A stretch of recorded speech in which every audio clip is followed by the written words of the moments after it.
Hello, everyone, and welcome to GYEEP, the Economic Empowerment Program Youth held on the 3rd of August, the year 2024. This event is hosted by the Interact Club of Happiness, Ambernath, India, in collaboration with more than 13 Interact clubs from all over the globe. This is Malak Sharif speaking, the president of Interact Club of Alexandria Marine Star, Egypt. Let's now head in Let's now hand in the mic to the president of Interact Club of Happiness Ambernath, the interactor Aria. Hello, everyone. It is my great pleasure to welcome you all to the Global Youth Economic Empowerment Program organized by the Interact Club of Happiness, Ambernath, India. As the president of this wonderful club, I'm thrilled to see so many young minds eager to learn about personal finance and economics. This program is a unique opportunity for students from diverse backgrounds to come together, share knowledge, and grow.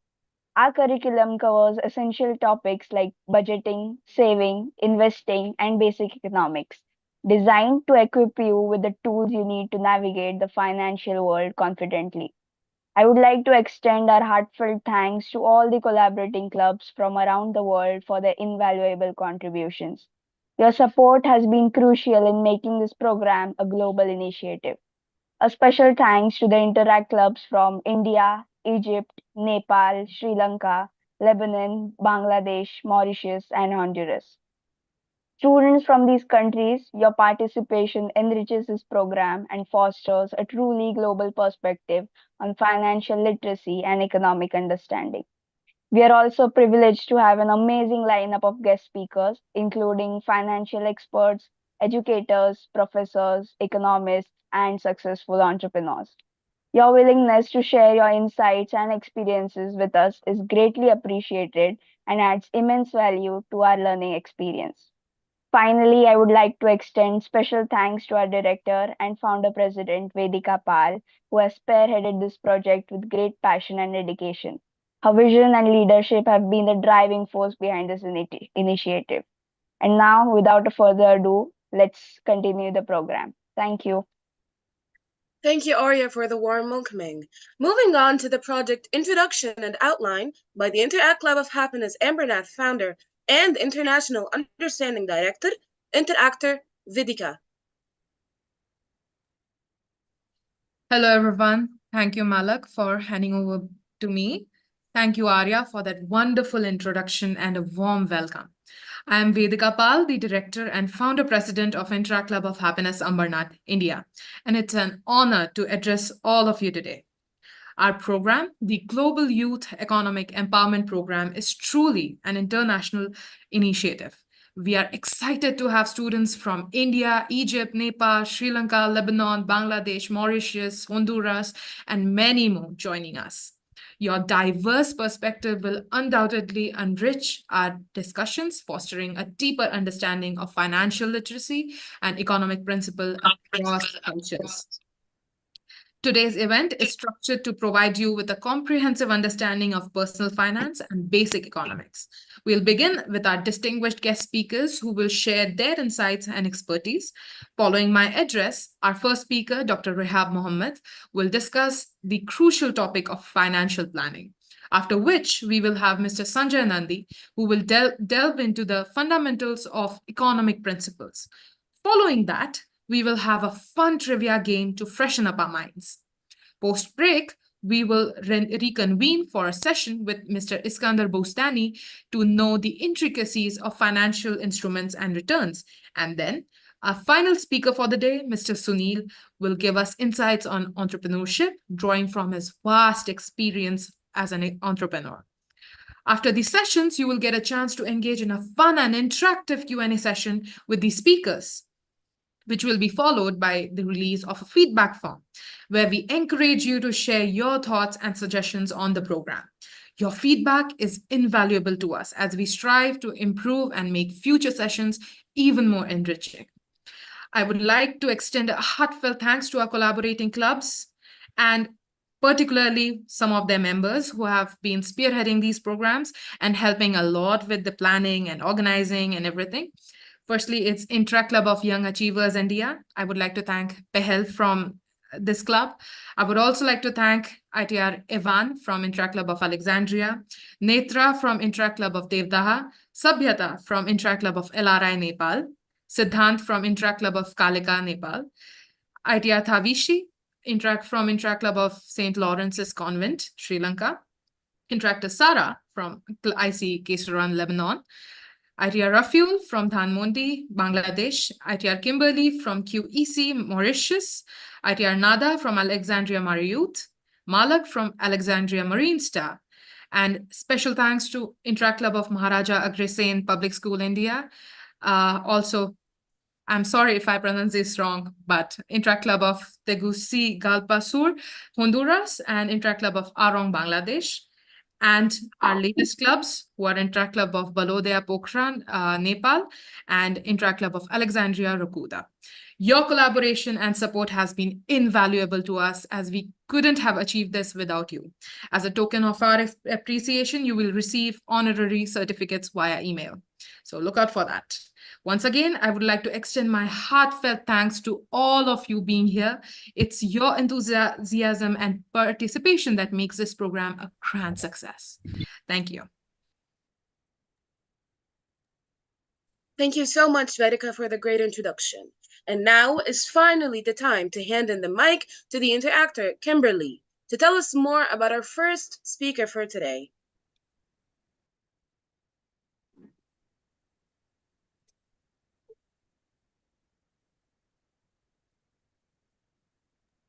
Hello, so I'm Kimberly. I'm from Mauritius. I'm the president of the Interact Club of QEC, and it's my absolute pleasure to present our first speaker, Dr. Rehab Mohamed Arabi. So Dr. Rehab Mohamed Arabi is an esteemed academic currently serving as an assistant professor at the Faculty of Business and as a part-time lecturer at the Alamein International University. Her impressive career includes a previous role as a manager at the British Council in Egypt, where she made significant contributions to international education. Today, Dr. Arabi will be discussing the crucial topic of financial planning, bringing her wealth of experience and knowledge to help us better understand this important aspect of business education. We are honored to have her with us today. Handing over to you, Dr. Arabi. Hello, everyone. It's a great pleasure to be part of this event. It's very respectful, and I hope to deliver a very successful session. I need to extend my greetings, my sincere greetings to Vedika Bal and Ivan Samer for giving me the chance to be part of this successful event and hope to be informative to all the people who have joined us. It's a big pleasure to be with you today. Let's start and highlight the importance of the financial literacy as a crucial skill that no one can afford ignoring it. So our first example here is young millionaires with big money ideas. Juju Siwa, she's 20 years, single dancer, actress, and social media personality who established herself as a multimedia mogul. Her net worth reached almost $20 million. So after that, another example from real life. The next slide, please. She's about Rachel Zietz, she's 23 years old, CEO of Lacrosse Equipment Company, who made her first $1 million when she was 15 years old, and she was named as part of the 2020 class of Forbes 30 Under 30 list.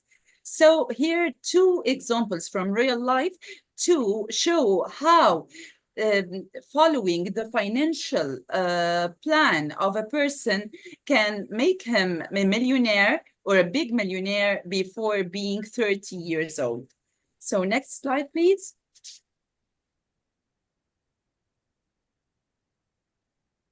To be one of those millionaires, you have to enhance your financial skills. So the start will be by budgeting, then saving and setting the financial plan. So we need to discuss what's meant by budgeting. Budgeting simply, it's a plan for your short-term and long-term expenses. And under this title, we need to understand what is the income meaning and what are the expenses that we have to endure during our journey of life, and how to prepare your personal budget beside the tools and the apps for budgeting.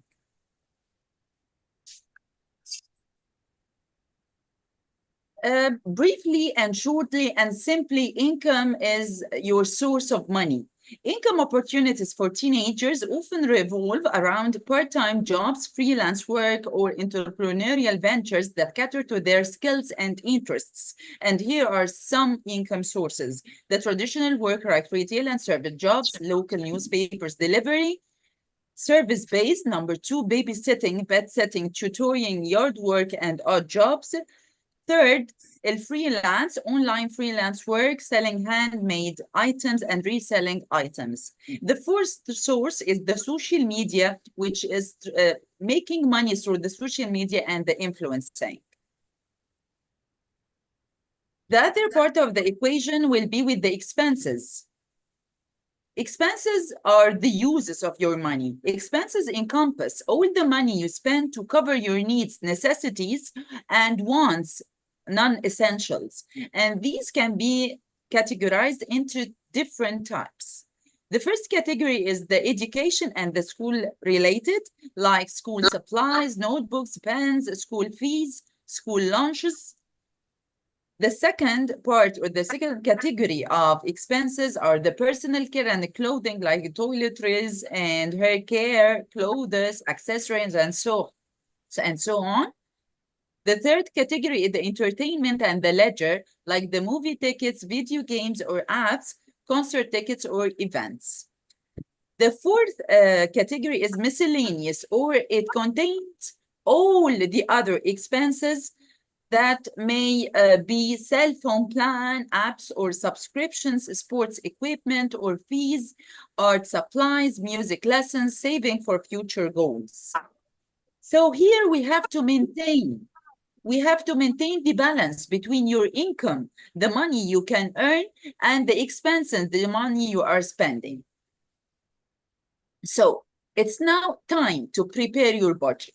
The process of budget is very important because it includes your process, how to make the balance between your income and your expenses. So here you have to be cautious and to do your best examination of where money is going and lays the groundwork for responsible financial decision making. So here you need to allocate your funds wisely, setting aside a portion of your money for savings, for and non-essential purchases, and if applicable, a portion for charitable contributions.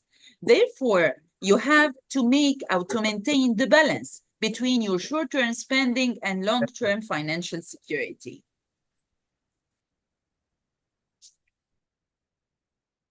So the question now is, what are the tools and the apps for budgeting? Your next step after preparing your personal budget is to implement and take serious steps to carry out your plan through money-saving apps. Example of these budgeting apps for teens are Pocket Guard. It's a very simple and easy app for tracking your budget. Acorns is an investment app that rounds up your everyday purchases to the nearest dollar and invests the change. FamZoo, which is a family-oriented app, provides a virtual family. Parents serve as bankers while children are customers. The second part of our discussion is talking about the saving and what is the importance of saving. So savings are crucial for emergency fund, for any unexpected expenses, short-term goals like vacations or purchases, long-term goals like education, and also for investment in growing your wealth. So what will be your effective saving strategies? These strategies can be implemented through budgeting, setting goals, planning, and considering inflation and interest rates. So here we are talking about all of this in order to emphasize the point that financial literacy is no longer an option. It's a necessary that everybody should learn in order and enhance their skills in that financial literacy in order to maintain a good life. So here, the 7 tips for teens to remember the equation that all time income minus expenses equals savings. So decide either to cut down your expenses or seek additional sources of income. The second step is to cut back on deliveries and online shopping. 3, avoid using credit. 4, save regularly. Open a saving account and be keen to deposit a consistent amount every month. By this way, we need to know, so what are the types of the saving accounts? For teenagers who are just starting to manage their finances and save money, there are several types of saving accounts and financial products that cater specifically to their needs. First, the teen checking account. Banks offer teen checking accounts with waived fees and parental oversight, ideal for learning, budgeting, and responsible debit card use. Second, the teen saving account. Teen saving accounts resemble regular ones, but cater to teenagers with lower balance requirements and incentives for savings. Third, the custodial saving account, which is UTMA, UGMA accounts, let adults manage money for minors until they reach the legal age. And here it's important to highlight the difference between the UGMA and UTMA. UGMA, it's for cash and financial investments, while UTMA also includes physical property. Youth, number 4, youth savings accounts. Some banks target young savers with accounts offering 0 fees, low minimums, and possibly better interest rates. The 5th type of the saving account is the educational saving account. AA Coverdell ESA is a tax-free saving account for education with tax-free growth on contributions. So effective saving, teenagers save smart with goals, phone or trip, budget tracking, the income and the expenses, auto saving and spending review, boom money management mastered. So you have to follow 4 main steps. Help teens set saving goals, teach teens to budget, track their income and expenses, make saving automatic to make the whole process easier and to give them the incentive to go ahead for the saving, and have teens track spending.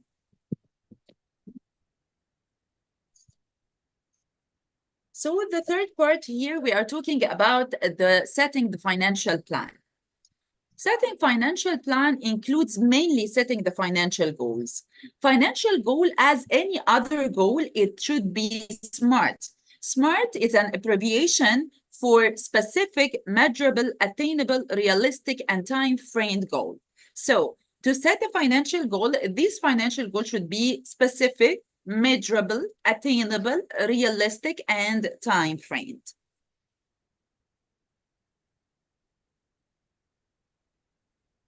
From my point of view, setting financial goals, you are creating your roadmap to success in life. Because here, you should set specific measurable financial goals like home savings, emergency fund, debt repayment. Number 2, break larger goals into smaller manageable steps, because of course, the long way should start by just one small step. Create a realistic budget and track progress regularly. Then adjust plans as needed and prioritize goals. Stay disciplined to achieve financial success. These are the tips for to do your financial goals or to set your financial goals. Creating a financial plan includes 9 steps, as we can see.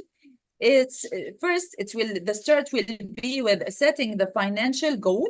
Then assess your current financial situation, create a budget, build an emergency fund, manage debt, invest wisely, plan for retirement, and protect your assets, and review and adjust.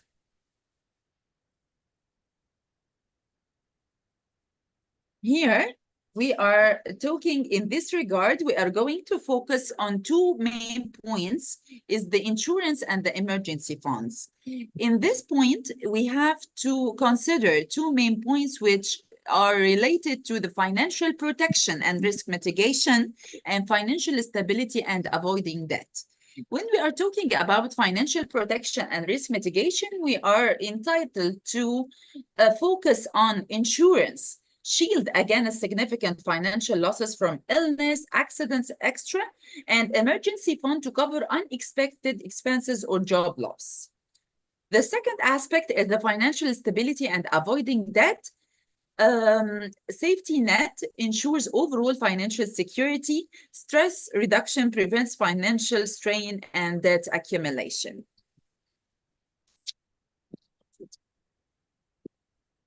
Here are a sample of apps. It's free to use. You can depend on to connect your bank or manage your financing by tracking your spending and setting the goals. It tracks budgets and analyzes spending, cancels subscriptions and tracks credit scores and suggests saving tips. Before ending my speech, I would like to deliver my thanks, and I hope to be an effective part in this session and to be informative to all the people. And thank you very much for your time. And I hope I'm looking forward to seeing you again to deliver more and more sessions about the financial literacy. Thank you very much. Thank you so much, Dr. Ahab, for your amazing insights. We learned a lot out of it. Now moving on with our next speaker, where the interactor Iwan introduces him to us. Thank you, Malak, for the introduction. Hello, everyone. I'm Iwan Samer, President of Interact Club of Alexandria, District 2451. It is my pleasure to introduce Mr. Sanjay Nandi today.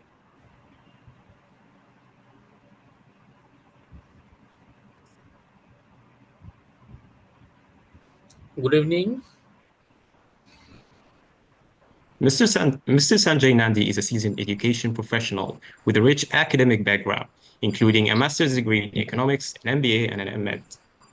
He is currently pursuing a PhD from the University of Mumbai, reflecting his dedication to lifelong learning. With a career spanning over 24 years, Mr. Nandi has been a driving force in educational leadership as the principal of a renowned international school. Today, he will be sharing insights on economic principles, drawing from his extensive experience and expertise. We are delighted to welcome him today. Handing over to you, Mr. Nandi. Good evening. Namaste, all participants from across the globe. I can see that maximum participants probably from India, but definitely I really wanted to congratulate Interact Club to present the beautiful topic, which is appropriate and age appropriate for the young generations. Before starting deep insight in the topic itself, I really wanted to appreciate our previous speaker, Dr. Rihab Aribi Madam. Her insight for financial literacy and giving the boost to young generation. Thank you, Mr. Really, Sanjay. yes, Thank really you very much. appreciable. And this is actually even my PhD research topic. And our students in our school, uh, just a brief detailing, like they are exposed with financial literacy understanding from standard 6th onwards. That means age 11, 12 till age 15, 16. There are different levels, and we are one of the money smart school in the country who are from 2016 holding that trophy and the symbol, the logo, which is sponsoring by a sister concern of Reserve Bank of India, the central bank of our country. And really, those are really great that we are trying to impart some understanding to the young generation, young minds for financial literacy. From my own story, that would be a very simple detailing for all the young generations. Even I even consider myself in the young generation, because we deal with young mind day in and out. As early you can able to think and understand that financial literacy concept, it will be better. If you understand financial literacy at the age of 20, 25, and later on, it will be late. But never mind, it will definitely going to help everybody. So investing non-stop and the power of compounding definitely should be a lifelong lesson for all young entrepreneur or all young learner. Ultimately, whatever subject you take, whatever you do in your life, probably professor, doctor, engineer, entrepreneur, everybody need to survive with their day-to-day activity with the help of money, and they should understand financial literacy properly. Keeping in mind, going next slide, where I'll be giving a little more detailing about demand supply and theoretical framework of demand supply and different laws, how it is going to help financial literacy, and in the same time, uh, in the concept of your understanding, because theory and knowledge application should go hand in hand. You can all put your thumbs up or put some messages in your chat box, so that we can understand that you are listening and understanding, because in this online platform, it is difficult for me to understand the audience. Hope I'm little clear. Am I going more faster or No, sir, okay? it is perfect. Yes. Very good, great. Going back, yes, this is demand supply. What is actually law of demand? It is very simple in nature, that if commodity prices go higher, demand will be less. If commodity prices go down, demand will be high. It is depends on your pocket, the budget that you allocated for a commodity. There are many determinants: price of the same goods, price of other goods and services, income level of the consumer, price of related goods, which known as substitute and complement, and consumer preferences. Very simple example. Consider you have $100 with you. This $100 you thought to dedicatedly purchase pizza for distributing your birthday treat to your friends, right? And per standard pizza costing $10. So in short, you'll be able to get only 10 pizza. But if the pizza prices are 7 rupee, then probably you able to afford more quantity. Keeping in mind that quality of the pizza is remain same, because that those all are known as set per ceteris paribus, when other things are remain constant. In the same time, if pizza prices goes 7 to 10, 10 to 15, then definitely you need to cut short your quantity. So that is all about law of demand, which talked about that how much goods and services you can able to afford within your limited budget. Go to next. Now after demand, we'll talk about little bit of supply. And at the time of supply, as a student of understanding with non-economic background, you should think yourself you are a supplier. You have product ready and you wanted to sell to them. You are not going to exchange. You are going to take money, probably dollar, euro, or whatever currency it's applicable in your country. So as a supplier, you are ready with your product. When you will get more price of your product, you will be supplying more, because you do not have any limitation. And when you get less prices, you are going to supply less. That is the bottom line, because your objective will be to profit maximize.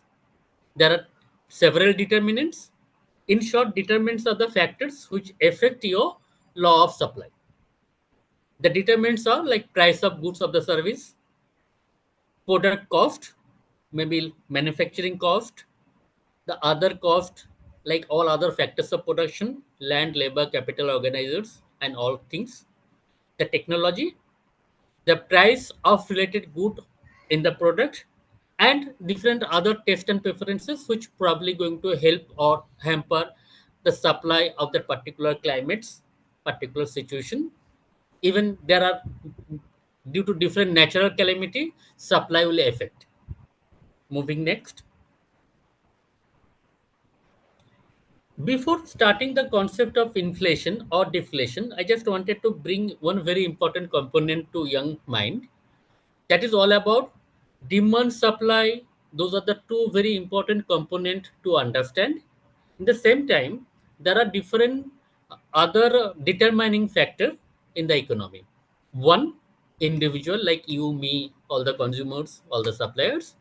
In the same way, there will be another set of workers, household members, and third component would be the government, who wanted to control their economy in different way. As per government objective, if it is a mixed economy, government objective will be to control their economy as per their agenda. If it is a capitalist economy, they also will be expected to encourage capitalist, private owners, private participants, to encourage them. And in the same way, they wanted to manage their entire economy. So inflation and deflation, those are vast economic parameters which can decide everybody's pocket and going to judge that how much you can able to purchase in one particular point of time. In that aspect, the main important aspect is how the central bank of any country is controlling, is managing their economy. Are they enough mature to take call instantly whenever they face difficulty, and how much time is required to reflect in the economy? Very simple understanding. Like for example, today there is some economic disturbances, the crisis. Consider the crisis is the prices of goods and services very high over a period of time, which known as in short inflation. So in that way, what will be the government role? What will be the role of the central bank of the country? Different country they have different name of the central bank. In India, it is Reserve Bank of India. In case of UK, Federal Bank of India. Now, Federal Bank of Britain. Similarly, different name of central agency to controlling inflation and their macroeconomic parameter. Please do understand this macroeconomic parameter are going to be having a large impact throughout different sector. This 20 minutes, 30 minutes, probably very less time to explain in detail. But in short, macroeconomic parameter means which having multiple effect, whereas microeconomic parameter means only regarding individual particular sector without having multiple effect altogether. So in inflation, when prices of basic goods and services go higher over a period of time, which definitely could have due to high demand and low supply. For instance, consider due to the natural calamity, there are shortage of drinking water, packed water bottle. Then whatever are available, that will be in highly priced. Hope this basic thing is very simple. In the same way, higher cost of production. If due to the rains or drought or due to the natural calamity, there is no water available, drinking water available in the particular vicinity. So in that case, getting the drinking water, making purified it will be highly cost. Similarly, if higher money supply, there are multiple area where money supply can be decided and maintained. In short, money supply means whatever supply of money available in the country with Reserve Bank or central bank and the same time in the economy. So if money supply is going higher, then people will be definitely are going to create more demand. And once the more demand is created and less supply, so called, then definitely every commodity prices will go higher. And once the all commodity prices are going higher over a period of time, which will be considered inflation. Hope this basic understanding of inflation is little clear. I am trying to make different examples so that you are able to understand little bit more. Once the inflation is happening, that means the product money value is going down. Just opposite happened with deflation, where prices of goods and services over a period of time increasing, purchasing power. Prices of goods and services are decreasing over a period of time, but purchasing power is increasing. It goes just reverse. Like for example, if you have $100 and the pizza price is now, instead of $10 per unit, it is now 15 rupee, $15. So in that case, what will be your purchasing power? Are you able to purchase more or less? Probably less, definitely. So in that way, if prices of pizza are going down, then you will be probably able to purchase more. So that's why your purchasing power in deflation will be going higher.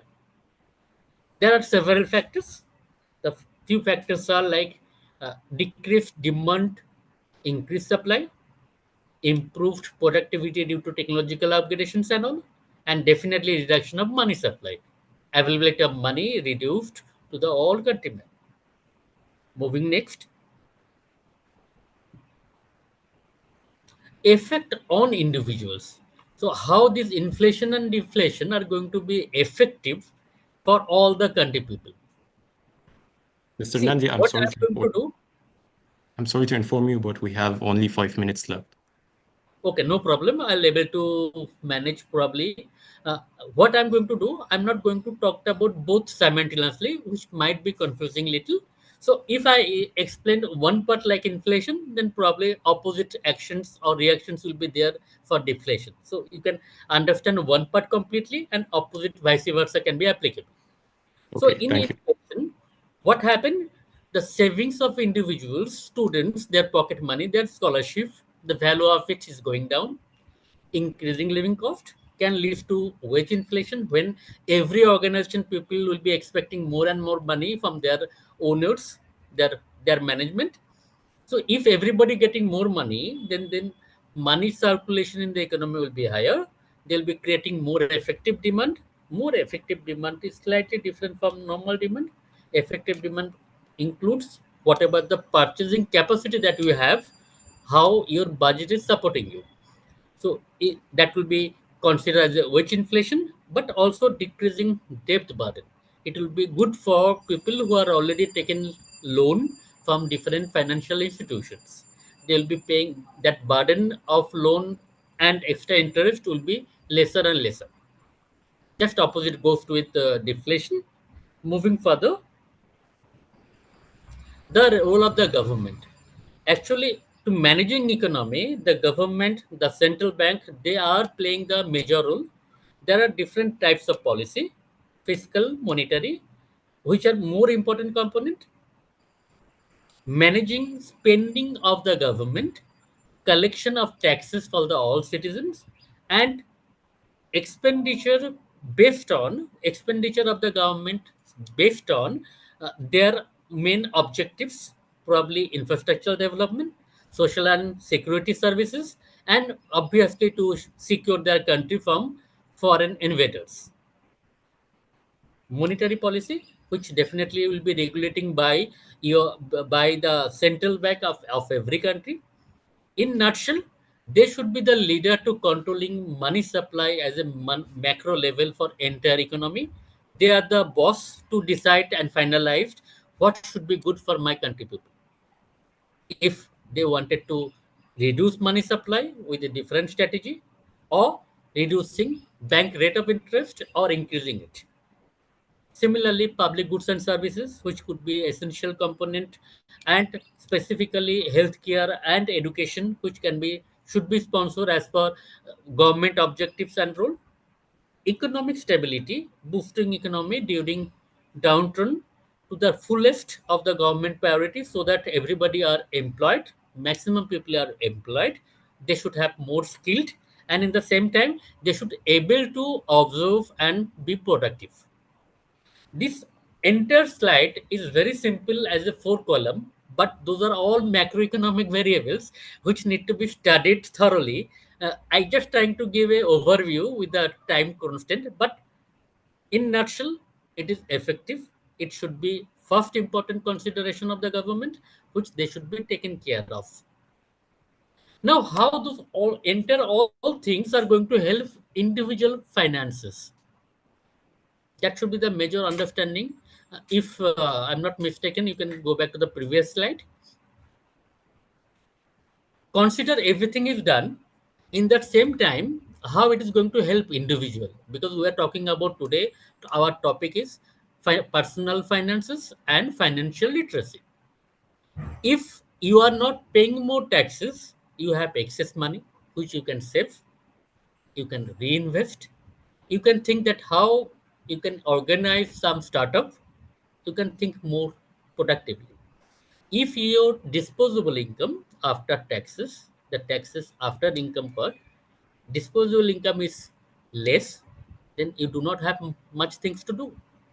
So government role should be to encourage you or to discourage you.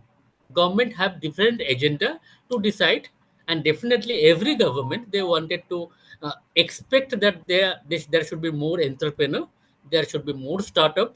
So they are going to be finance funded and providing subsidy as per the requirement. Moving next.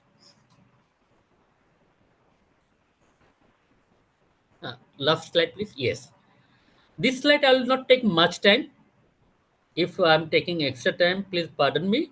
Uh, their objective and your objective or our objective as an individual should be matching somehow, somewhere. Public goods should be provided by the government. That means free education, free quality education as per our FDG goals, infrastructure, basic healthcare, economic stability should be trying to give by the government as per the requirement, and they should also make our countrymen more skilled so that they are more productive, they are more energetic, they are more curious, more they are more entrepreneurial skill, which are more important to tertiary sector development and development of the nation. Similarly, reliable examples which could be related to how people can able to interpret it and able to balance their own finances along with the government. Government will definitely try to collect more and more money through different taxation, different strategy, but in the same time, they should be financing the young entrepreneur and truly the young generation to support them, upskill them, so that they should be asset for the economy.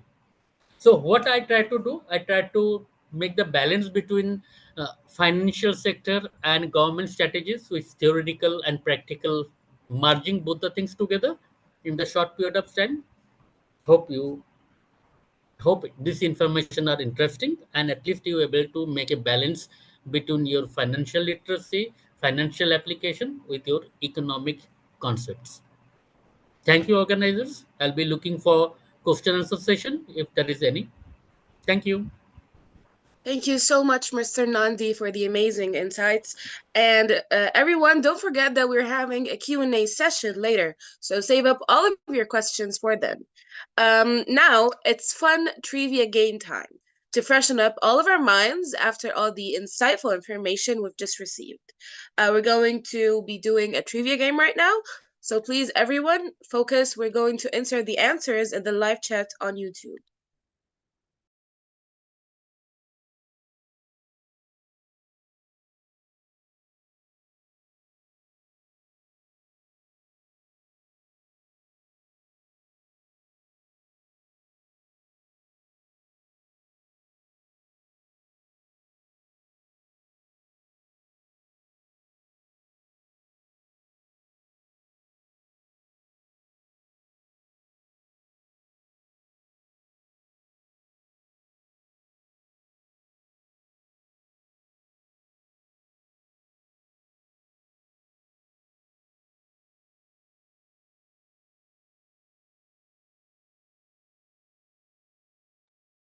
Okay, so We are going to display the questions on the screen. I'm going to read them.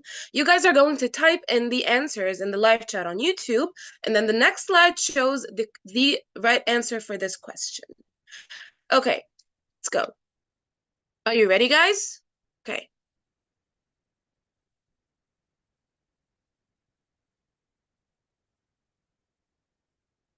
First question. What is the country that starts with the letter O? Only one country in the whole world begins with the letter O. What is it?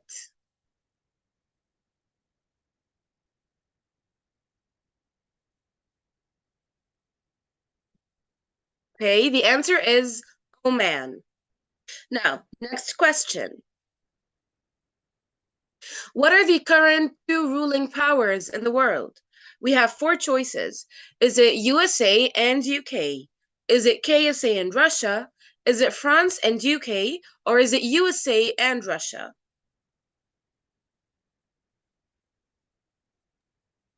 Excuse me, I don't know where to answer. In the live chat on YouTube.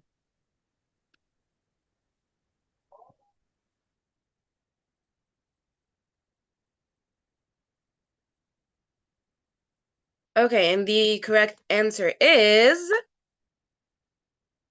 USA and Russia are the current two ruling powers in the world. Next question. What is the type of chemical bond formed when electrons are shared between atoms?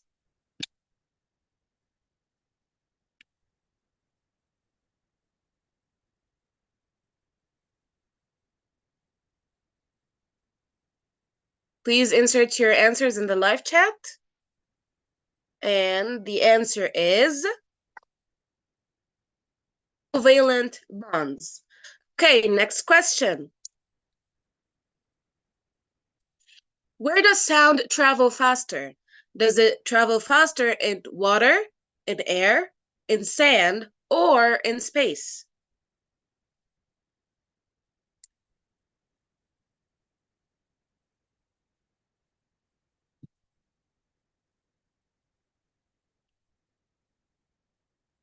Okay, and the correct answer is sound travels faster in water. Okay, last question for now so that we could proceed with our program. What is the human body's largest cell?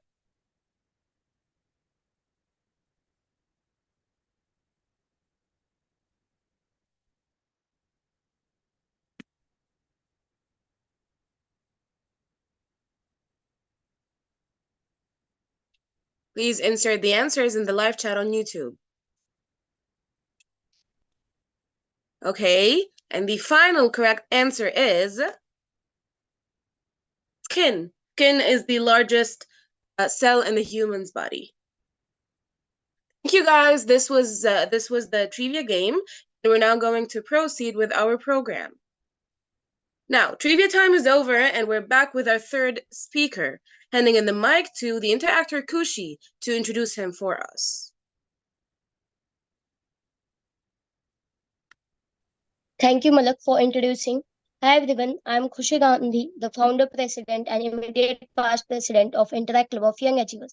I'm very grateful to Vedika for starting this project and including all of us in this. Now, I have the pleasure of introducing our special speaker for today. Iskander Bustani is a respected economist and expert in managing public finances. He leads consulting and teaches public finance at St. Joseph University of Beirut. With over 12 years of experience, he is an expert in areas like analyzing big economic trends and making government budgets clearer and reforming budgets. Today, he will talk to us about financial instruments and returns, giving us valuable insights into this complex topic. His deep knowledge and expertise make him a highly regarded expert in both the private and public sectors. We are honored to have him share his expertise with us today. Please join me in welcoming him. Please, sir.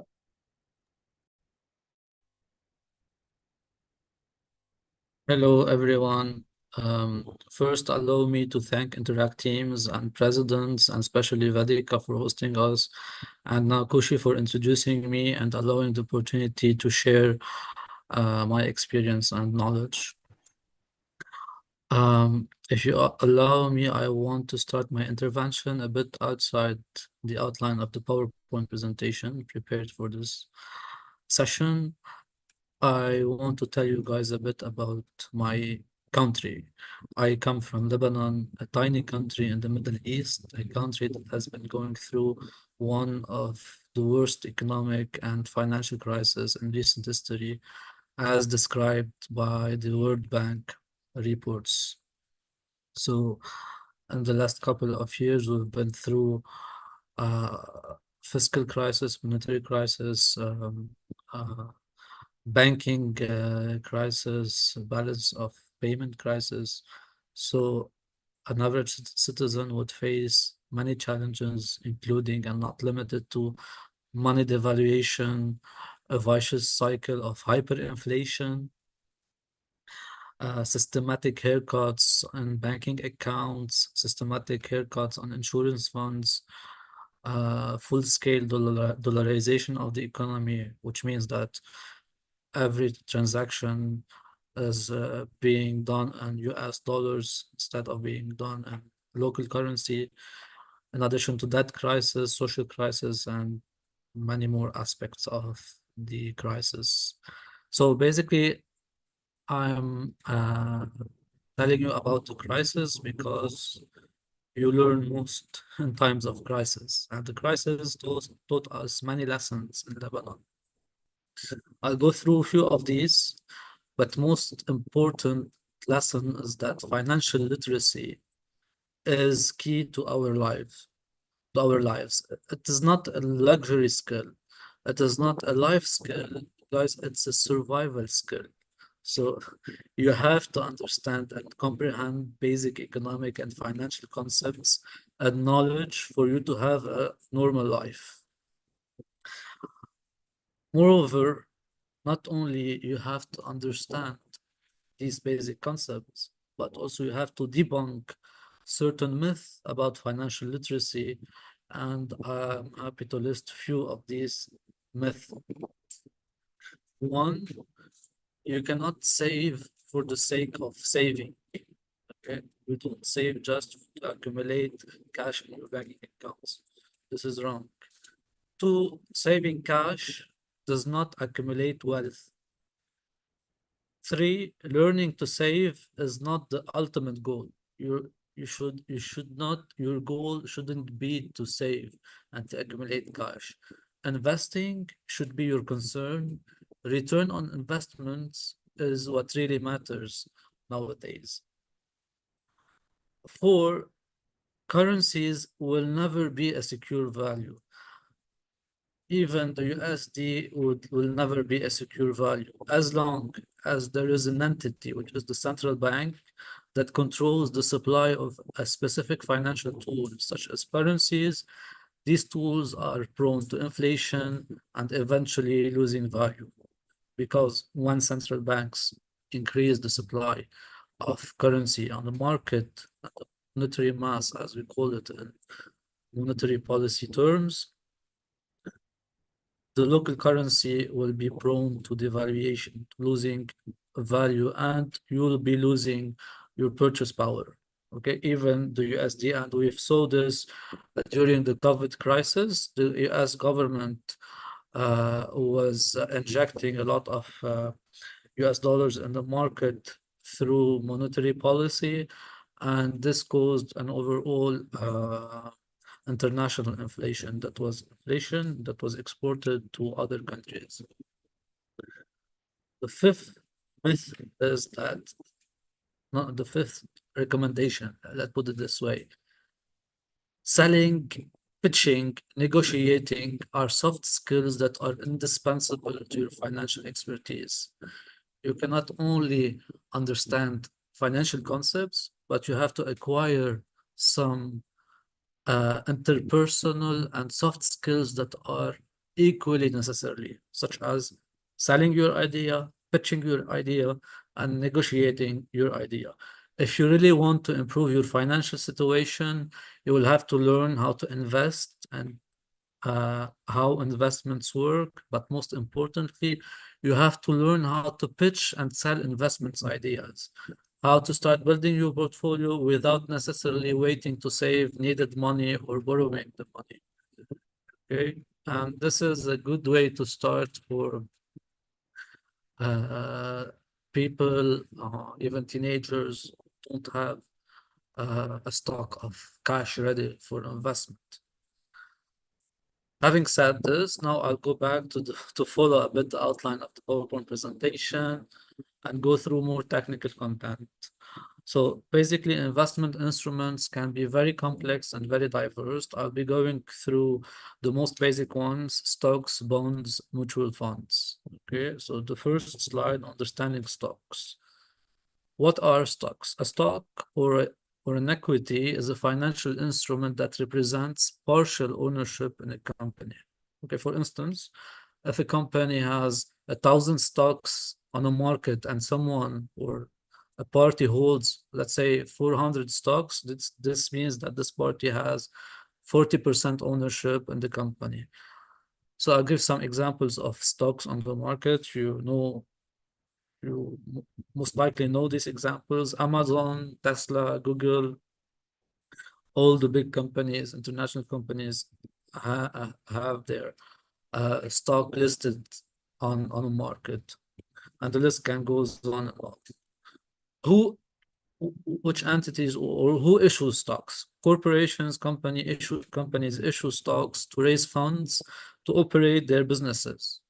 Okay, so whenever a company is created, the investors will issue stocks and pay for the stocks, and the money paid for will be used to raise the company, to invest in the business, etc. Sometimes companies could increase their capital, their stock on the market, so they would call for new investors and paying for the amount of the stock and raising the stock level in the market. For instance, Airbnb has almost 338 million stocks on the market. So let's assume with a share price of $120 a stock, the market value of the company would be like the number of stocks times the price of the stock. And for the case of Airbnb, it's like 75 billion. So this is the market value.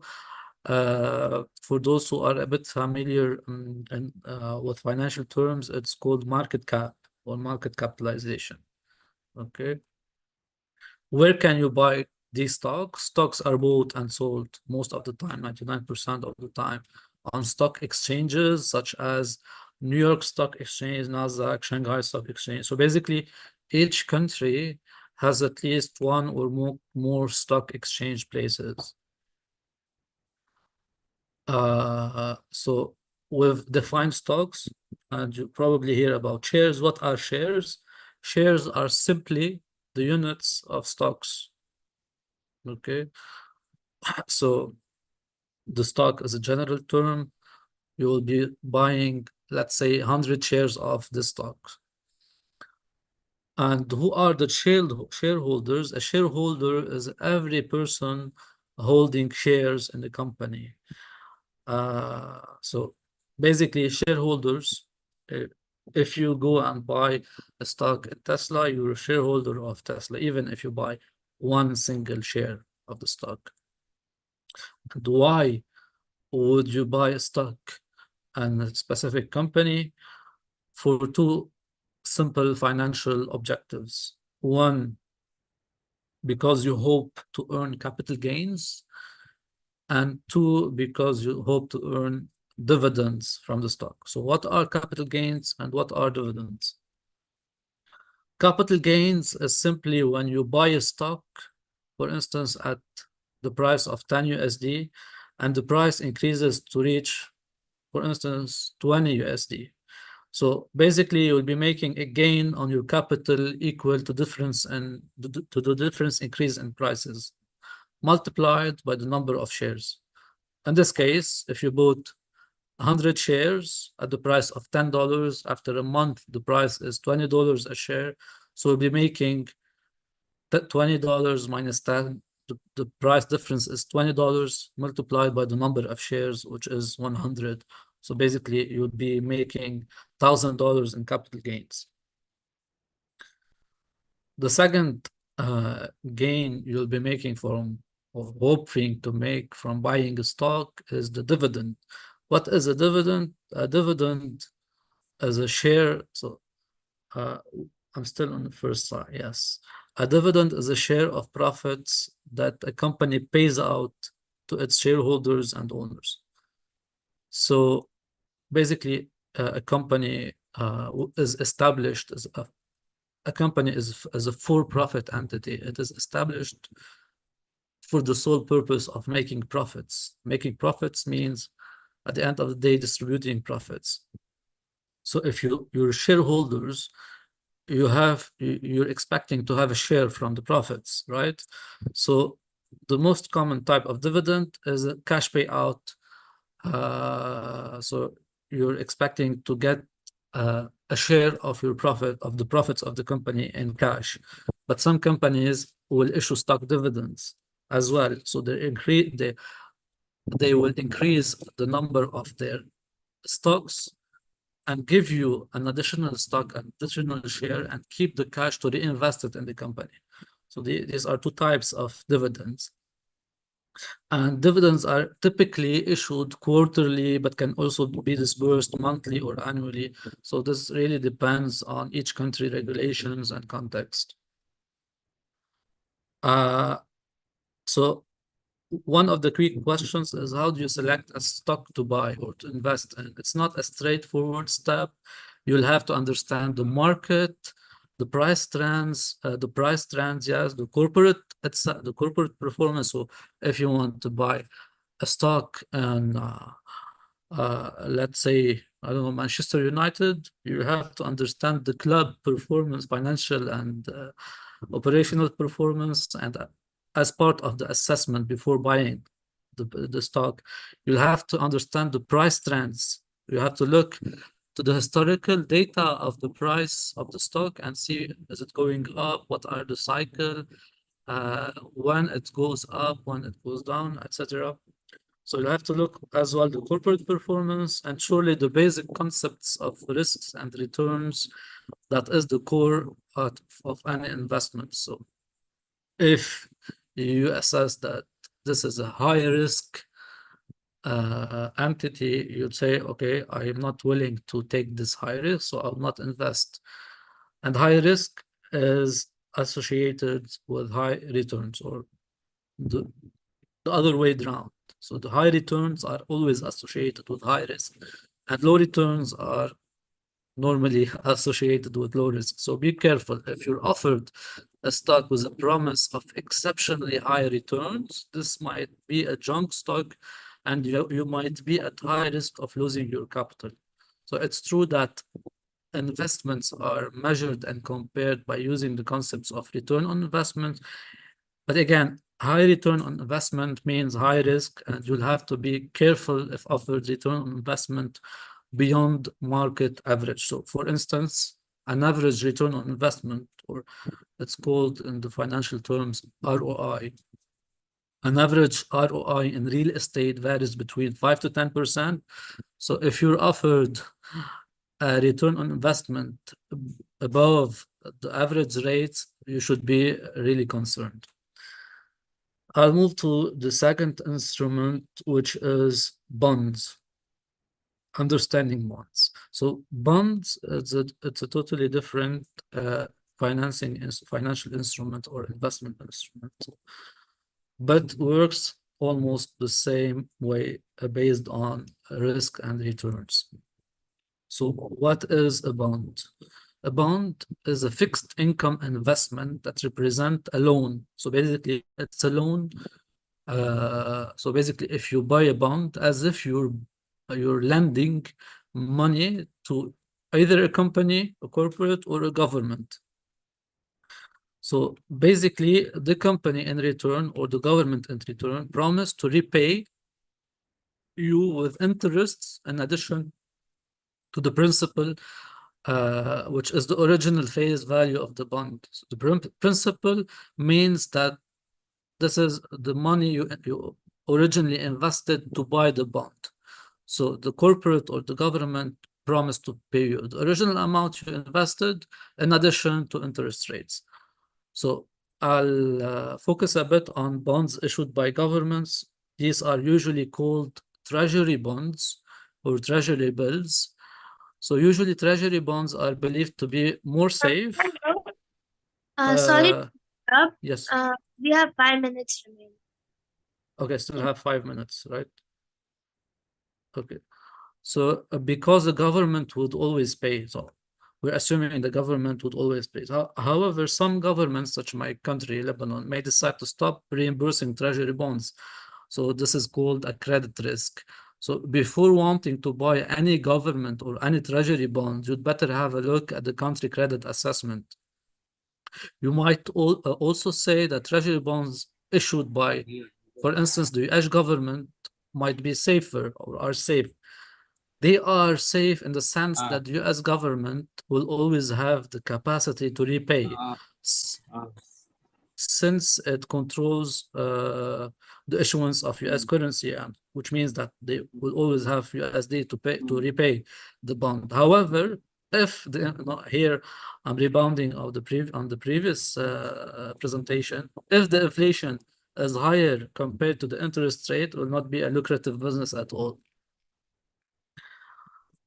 I'll move to the third interesting instrument, which is the mutual funds.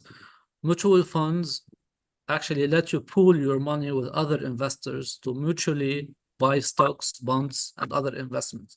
So basically, they are run by professional money managers who decide which bond, which share, which security to buy, either stocks, bonds, or other investment instrument, and when to sell them. So they offer a wide variety of investment strategy and styles. And the question is, why would we invest in mutual funds? Because it is interesting. It might be more interesting that compared to investing alone, especially for beginners or less experienced investors, for multiple reasons. One, fair diversification and lower risk. Mutual funds let you access to a wide mix of asset classes, including domestic and international stocks, bonds, and commodities. Mutual funds offer automatic investing and lower investment risks than buying stocks on your own, because most funds have diverse holding and managed actually by professionals.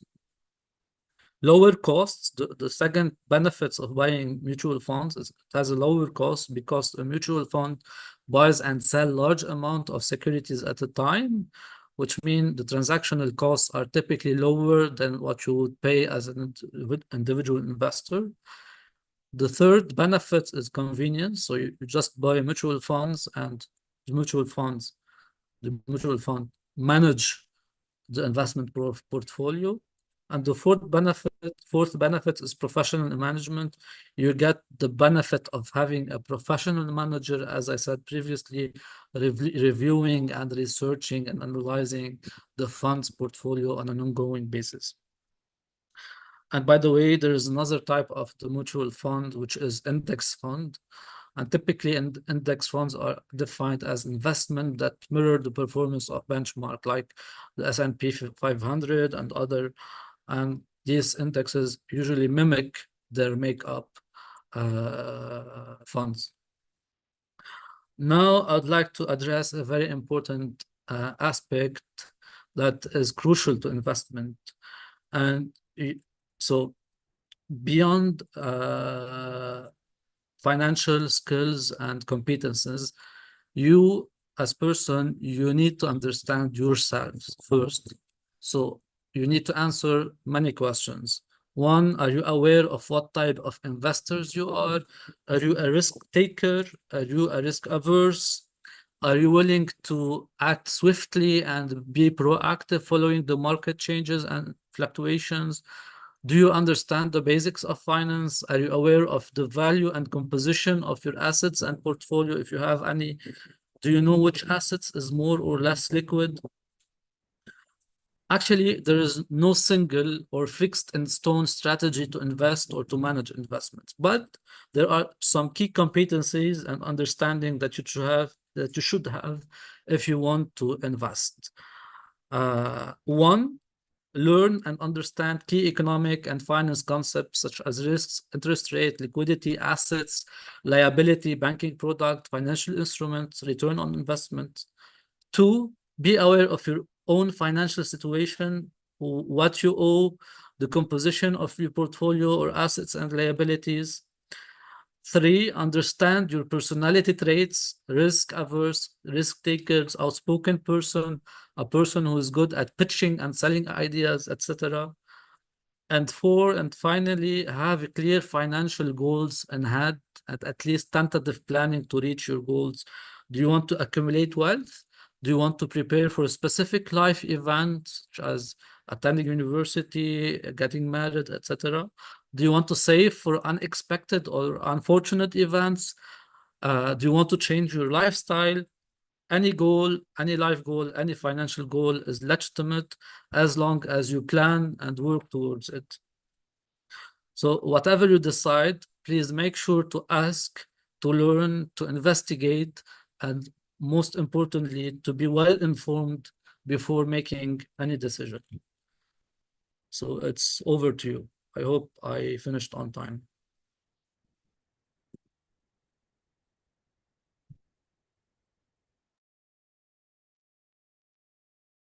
Thank you so much, Mr. Bustani, for such inspiring insights.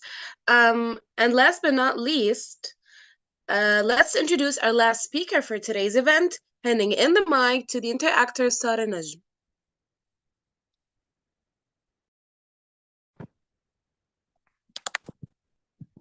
Hello everyone, I'm Sara Najm, Charter President of Interact Club of Kisirwan, Lebanon.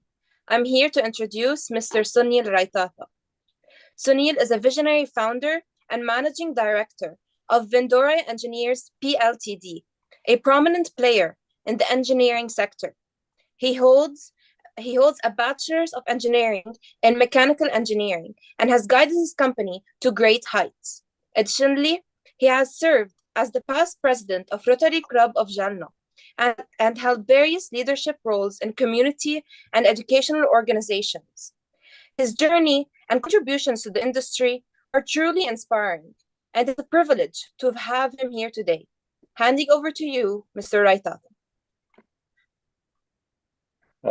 Thank you, Sarah. I hope everyone can listen to me. Yes, sir. Okay. Thank you. First of all, I thank Kushi, Vedika for inviting me and giving this my introduction, my journey, and why we should take up basic entrepreneurship actually. And how I really become entrepreneur and why young people should inspire to become a great entrepreneur. The first speaker, she actually gave examples of two young entrepreneurs who really made a large money actually. So unless we have a big dream of achieving something, if you have a big dream, you can become a really good entrepreneur. Actually. I would just like to share my journey that I'm from a middle class boy from a very small town in India. I learned in a very small school, and you will be surprised that I never cleared my classes properly up to 8th class, actually. But somewhere in 8th class, a young, dynamic science teacher, he joined our school, and really speaking, my life actually was turned by him, and he put a dream in my mind that yes, Sunil, yes, you can become an engineer. You need to focus on your studies, basically math, science, and he was a great motivator. Whatever I am today, it is because of a just one teacher who inspired me to become a engineer. Actually, the boy which never passed up to eighth class, yeah, become a gold medalist in engineering college actually. Uh, and during my journey in engineering college, I happened to be a student of again another great engineering teacher. Uh, he is no more, but then Mr. Ganesh Rao. Yeah, he really inspired me that you should become owner of your own company basically. Yeah, you are not born for uh, service basically. You should in long term start your own business, and then he gave lot many learnings. What is the advantage of becoming a entrepreneur, how you can have your independent life and also make the wealth for yourself as well as for the country. So that is how I became engineer with a mindset that I want to start my own company. But as you are all young, and I was also of your age, and I had no experience, so I decided that I will join some good engineering company and take the uh, training basically. So I was selected by Larsen Tubro company in Mumbai, where I joined as a trainee engineer. The 4 years of that my life, um, I spent more than 12 hours on the shop floor, learning every aspect of engineering. But during all this period, I was really looking for some good opportunity. Uh, uh, uh, what to start, what to manufacture. So that zeal was there. And while learning, actually, uh, um, every every tool, every machine I used to look towards can I make it actually, and is there any good opportunity? Uh, and in your front also, if there are so many opportunities will be coming in your day-to-day life actually.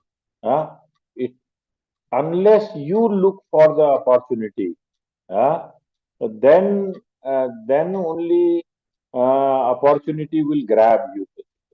Uh, so the biggest capital which we have and which you have is basically ideas. Uh, Ideas is the biggest resource in this planet. Actually. Uh, whole of the money in the world, whatever the investors are really investing, whatever companies are issuing the stocks, basically everybody has some idea. Basically. So money is chasing the ideas.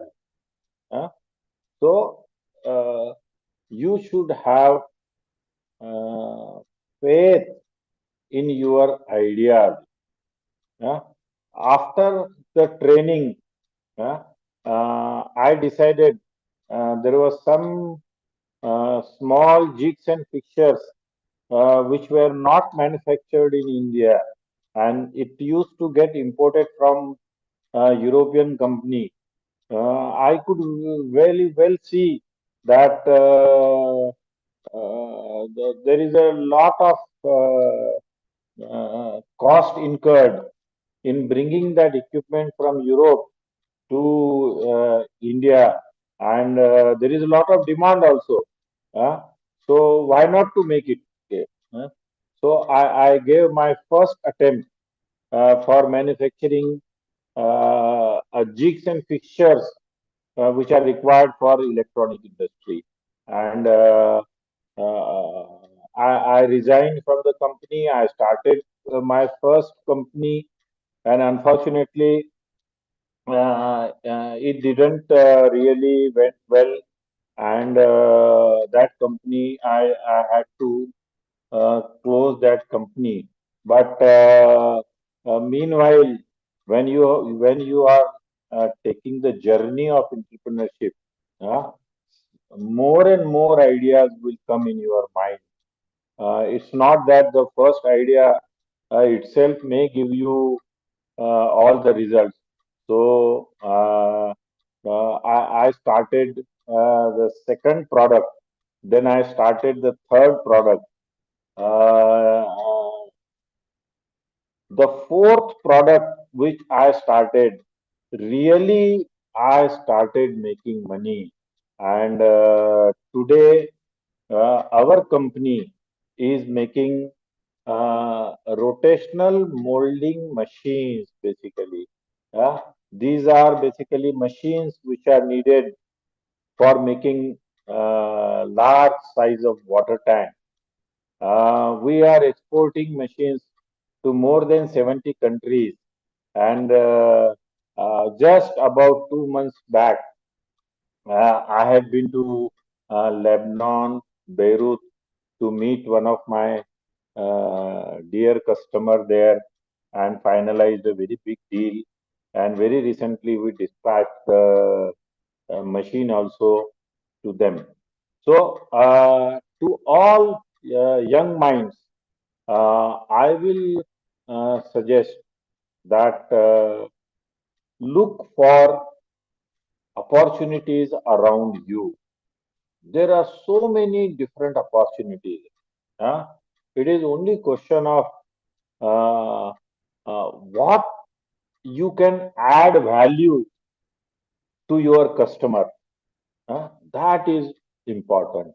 And when it comes to investment at your age, my first suggestion will be that you invest in your knowledge basically, invest in your capability, invest in uh, your ideas, basically, your ideas.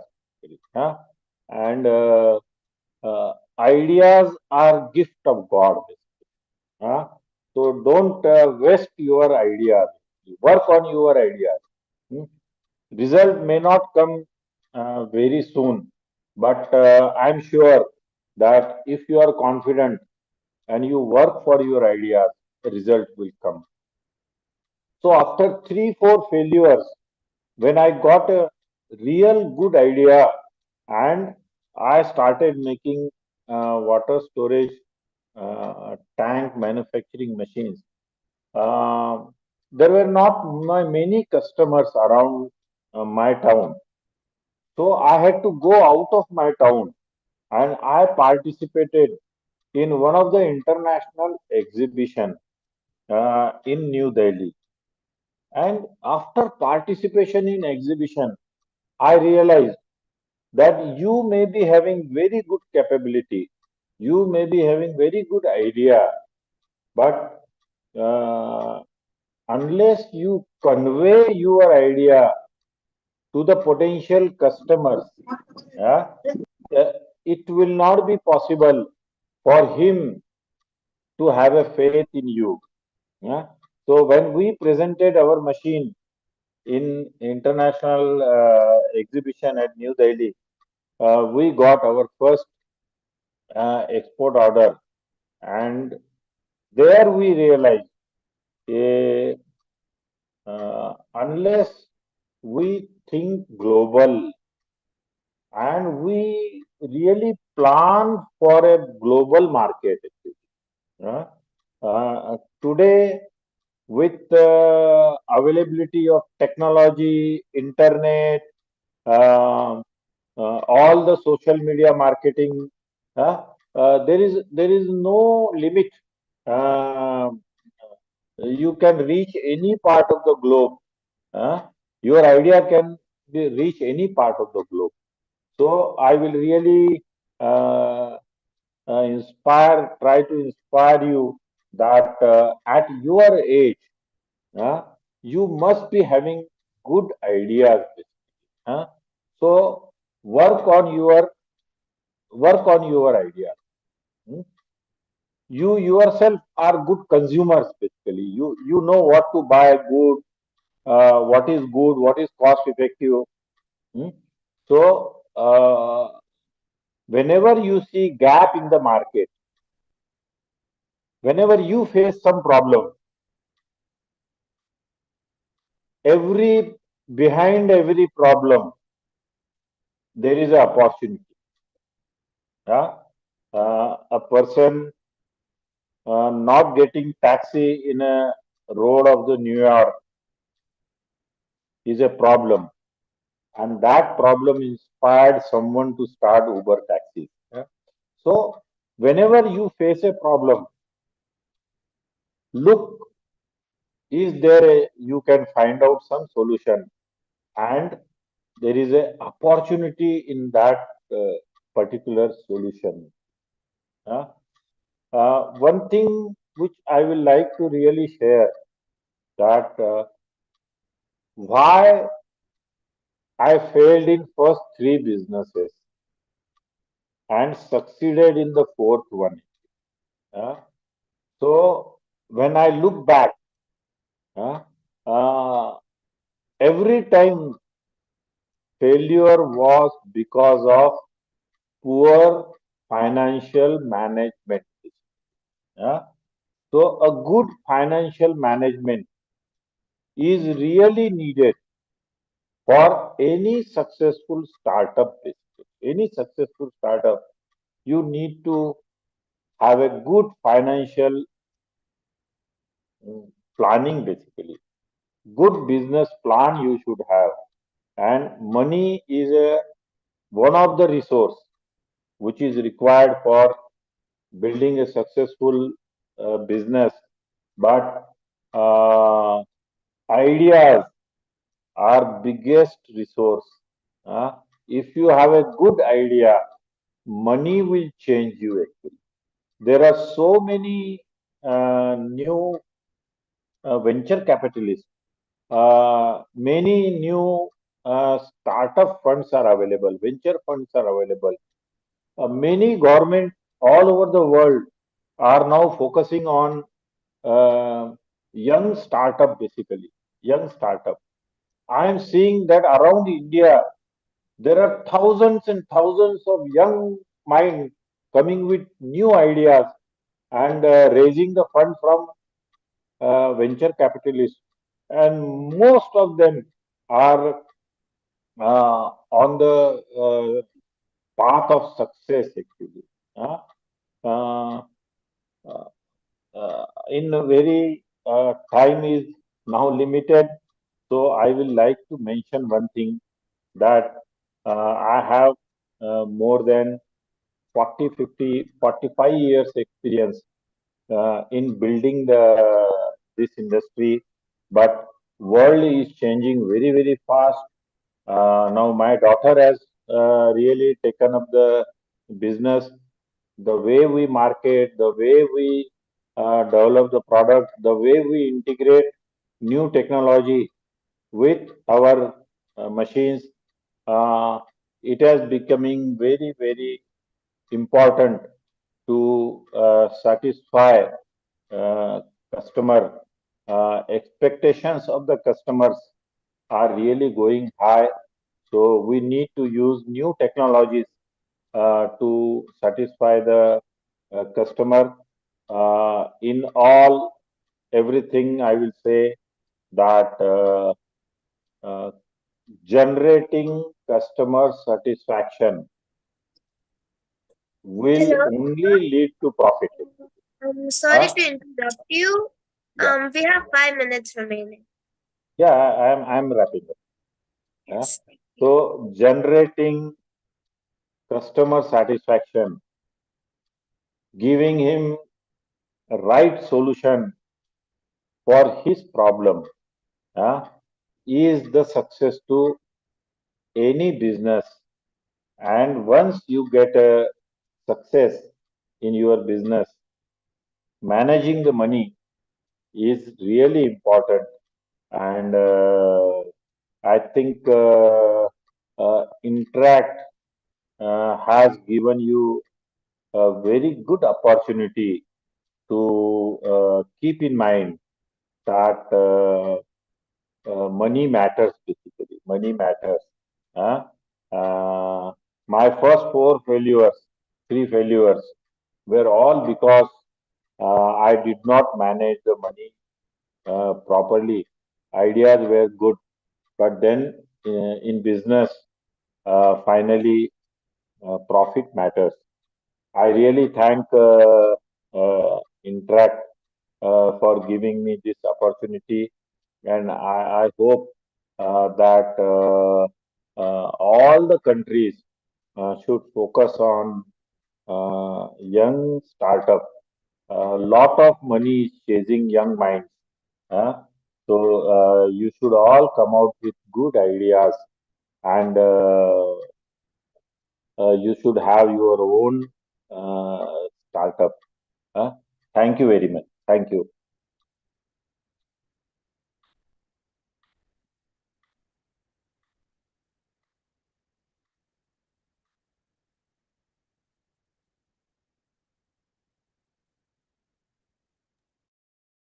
Thank you so much, Mr. Raithatha, for the incredible insights. And now is feedback time. So we send the feedback forms on to you all via email. We hope that you would fill them out after the meeting ends, and they're also accessible by YouTube live chat. Now we're going to hand in the mic to the interactor Sachi for the Q&A session that we've been waiting for since the beginning of this meeting.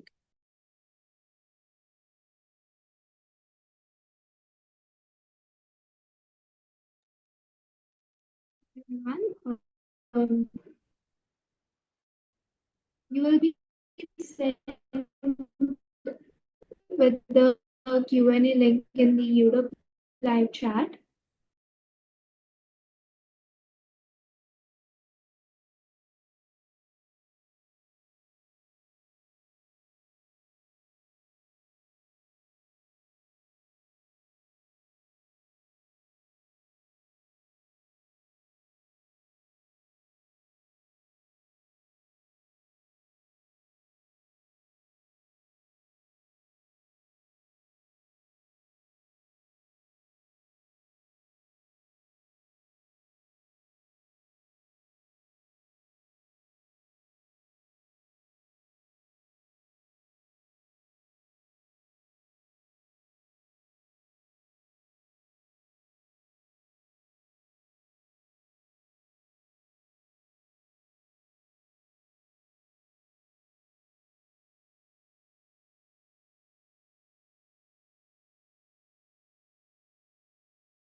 Sachi, I think you're facing some internet issues. Let me share my screen.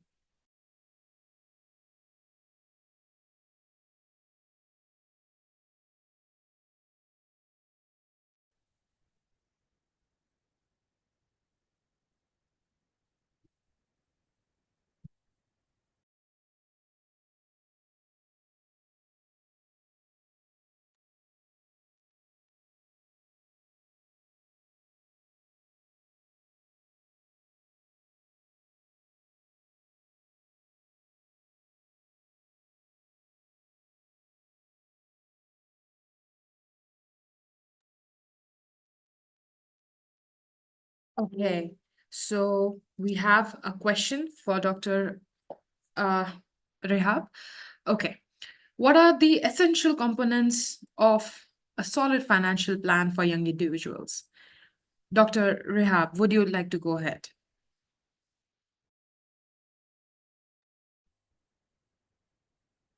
Yes. Okay. To create your financial plan, you have to follow certain steps. The main components or the main pillars is finally, firstly, to start with the financial goals. As I said before, the financial goal, as any goal, it should be smart. It should be specific, measurable, attainable, realistic, and time-oriented. This is your first step, is to find your financial goal. This is the first step is to start your financial plan. Then you have to assess your current financial situation. So I mean by this point is to know your sources of income and your expenses and try to maintain the balance between them. And of course, a lot of expenses are required from everyone right now. We need a budget for vacations. We need budgets for having some time with friends, gifts, cell phone plans, and extras. In addition to clothes, perfumes, toiletries, everything. So all the time you should keep an eye on the equation between, or the balance, keeping the balance between your income and expenses. So the second step, increase your sources of income or decrease your expenses. The other is to, as I told you before, is try to avoid any credit. Credit may put you in a situation that's financially unacceptable, I mean. So we need to put the plan based on the financial goals first, then budgeting or putting the plan with regard to your income and your expenses, then to keep away from that. The fourth step is to invest. Try to find investment opportunities like investing in bonds as a safe investment or saving accounts, as Dr. Iskander said before. All these types of investments or safe investments are the most convenient for teenagers. And to keep track, the last step, to keep track or to keep put an eye on your budget. And finally is try to adjust. From point of view, we have 5 main steps, as I said before, starting with the financial goal, then the budgeting or creating the balance between income and expenses. Try to increase the sources of income and reduce the sources of expenses. Then to avoid any kind of debt. Fourth, to keep an eye on the balance and use your money in investment, good investment opportunities like the saving accounts or investing in bonds, especially to use the fintech, which is an abbreviation for the financial technology. Nowadays, most of teenagers and adults are using the financial technology, which is a very, very booming topic in financial literacy, and we have to know more about it.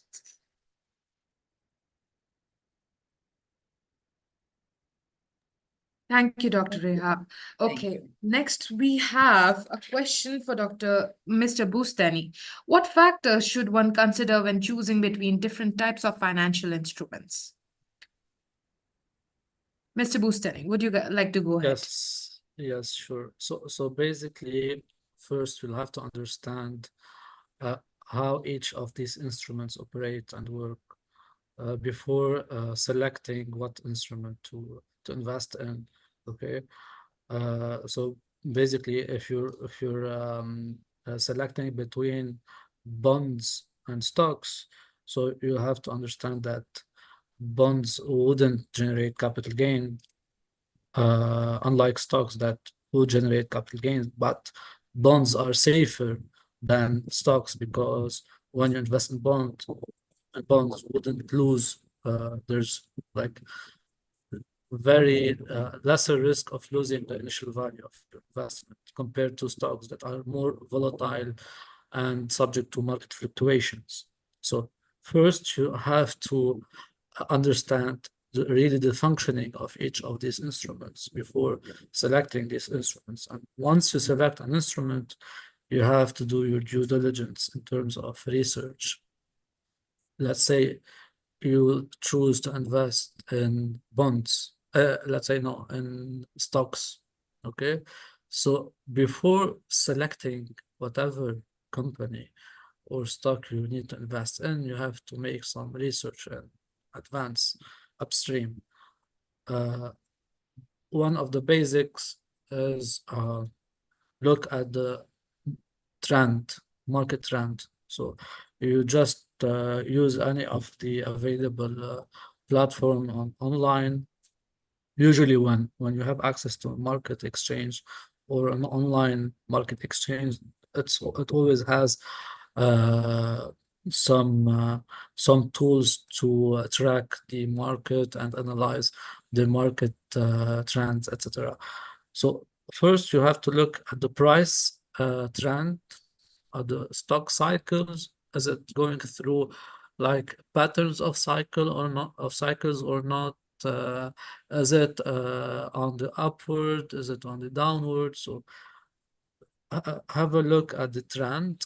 Second, you'll have to investigate the corporate performance. So if you want to invest in Tesla, for instance, you have to go look it up, see if Tesla, look at Tesla's performance compared, for instance, to new Chinese EV cars. See if Tesla is gaining market shares or losing market shares. So you really have to look at the performance of the companies you're looking at.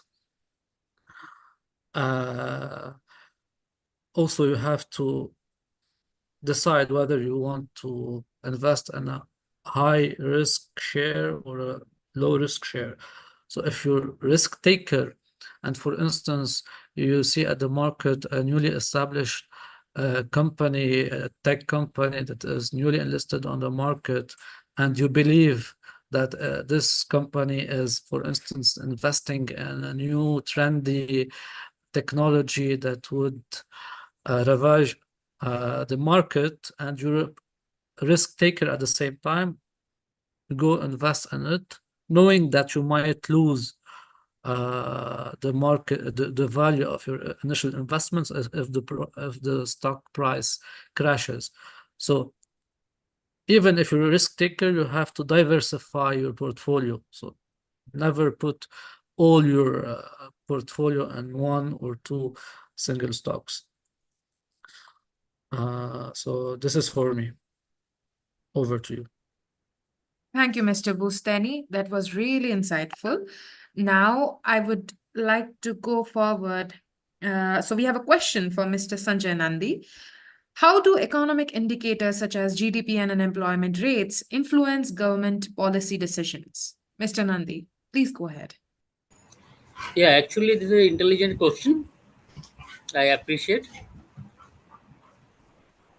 GDP and unemployment, those are the very important parameters for government, where a government wanted to make a balance. Government should have high GDP, which they need to maintain stabilized, and even in the same time they should have low unemployment.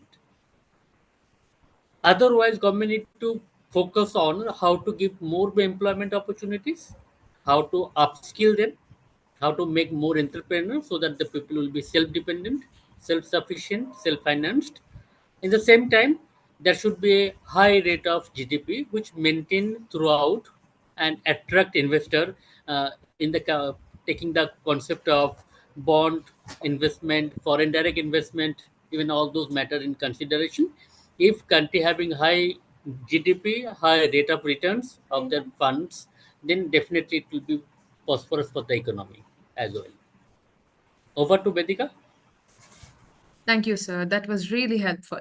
Now, since we have a time constraint, we have a last question for Mr. Sunil. What advice will you give to young aspiring entrepreneurs who are just starting out? Over to you, Mr. Sunil. Yeah. Thank you. Uh, if you are just starting, actually, first thing you should you should put yourself in the customer's shoes, basically. Listen to your customer. Uh, Evaluate what is the need of the customer. Then apply your knowledge to develop right product for the customer. So once you can satisfy the need of the customer, then you can build the business around that. Primary goal should be to validate your idea with respect to customer, actually. So this initial validation of your idea, whether it is really adding value to the customer, whether it is really solving the problem of the customer, that should be, I think, your first focus. That you should able to validate your idea with respect to customer, actually. And once you get a good feedback from the customer about the quality, about the price, then you can build your whole industry around that idea. That is my first advice.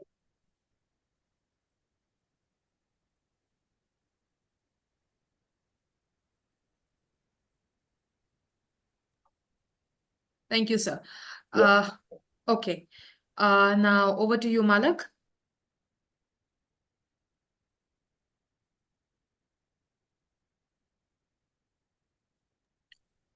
Do we have one last question for Dr. Rehab?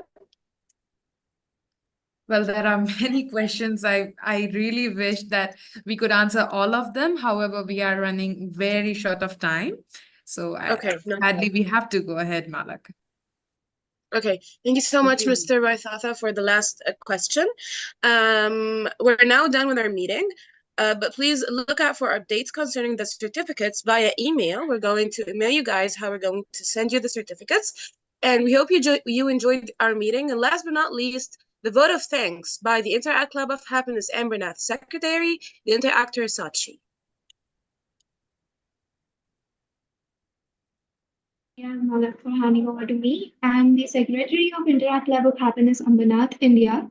I'm profoundly grateful for your participation and would like to express my heartfelt appreciation to everyone who contributed to making this event an overwhelming success. First and foremost, I extend my deepest gratitude to our four distinguished speakers. Your collective expertise has illuminated the complex landscape of global youth economic empowerment. Your presentations have not only educated but also inspired us to think more critically. To all our participants, your engagement was nothing short of extraordinary. Your engagement was truly inspiring. Your participation has strengthened our collective resolve to create a world where every young person has an opportunity to thrive economically. The global nature of our gathering was particularly inspiring. It was great to see people from all over the world working together. We hope that the skills and the knowledge you have gained would help you throughout your life. Thank you once again for your invaluable contributions. Your feedback is extremely valuable to us in order to ensure that we keep improving the projects we host. A feedback form is shared with you via email and in the YouTube live chat. Please fill it before leaving. Thank you.